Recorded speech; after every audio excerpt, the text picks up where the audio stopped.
అనంతపురం నియోజకవర్గంలో వైఎస్ఆర్ కాంగ్రెస్ పార్టీకి గట్టి షాక్ తగిలింది. వైఎస్ఆర్సీపీకి చెందిన ముఖ్య నాయకులు ఎమ్మెల్యే దగ్గుపాటి ప్రసాద్ ఆధ్వర్యంలో టీడీపీలోకి చేరారు.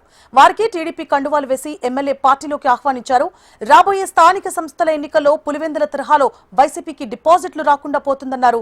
ముస్లిం మైనార్టీలను వైఎస్ఆర్సీపీ కేవలం ఓటు బ్యాంకుగా మాత్రమే చూస్తోందన్నారు. ఇక టీడీపీ హయాంలో ముస్లిం మైనార్టీలకు అనేక సంక్షేమ అభివృద్ధి కార్యక్రమాలు చేశామని, అందుకే వారంతా టీడీపీలోకి చేరారని ఎమ్మెల్యే వెంకట ప్రసాద్ తెలిపారు. షేక్ నియాజ్ అహ్మద్ వైఎస్ఆర్సీపీ రాష్ట్ర అధికార ప్రతినిధిగా నిన్నటి రోజున రిజైన్ చేసి ఈరోజు తెలుగుదేశం పార్టీలో భారీ జన సమీకరణతో దాదాపు 5,000 మందికి పైగా జన సమీకరణతో ఈరోజు తెలుగుదేశం పార్టీలో చేరడం జరిగింది.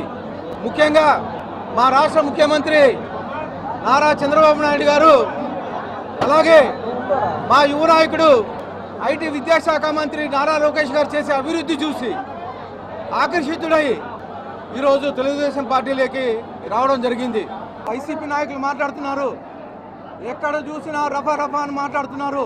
మొన్న జగన్మోహన్ రెడ్డి బర్త్డేకి ఎక్కడ చూసినా పొట్టెళ్ళు కోసి రక్త తర్పణం చేసి ఒక భయంకరమైన వాతావరణం సృష్టిస్తున్నారు.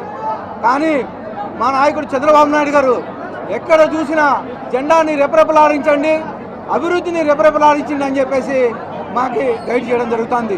మేము ఎంతసేపు ఉన్నా అభివృద్ధి వైపే ముందుకెళ్తామని చెప్పేసి తెలియజేస్తా ఉన్నాం. నేను టీడీపీ పార్టీలో చేరడం జరిగింది.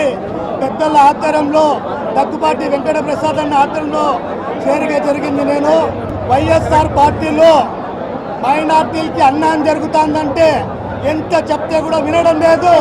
మాట వడవను మడవ తిప్పననే జగన్మోహన్ రెడ్డి మాట నిలబడుచుకోలేదు. కడప ఆయన సొంత జిల్లాలో అమీన్పీర్ దర్గా దగ్గర పెద్ద పెద్ద సెలబ్రిటీలు వస్తారు. ఆ దర్గాలో వచ్చి ఒక మైనార్టీకి ఎమ్మెల్యే టికెట్ ఇస్తానని చెప్పి మాట మడివి సొంత కమ్యూనిటీ రెడ్డి అనంత వెంకటరెడ్డి టికెట్ ఇవ్వడం జరిగింది. అలా ద్రోహం చేసే పార్టీలో నేను ఉండకూడదని నేను చంద్రబాబు నాయుడు గారు, నారా లోకేష్ గారు, ఇవి టీడీపీ ప్రభుత్వం ఉండే పెద్దలందరితో ఆశీర్వాదంతో నేను పార్టీలో చేయడం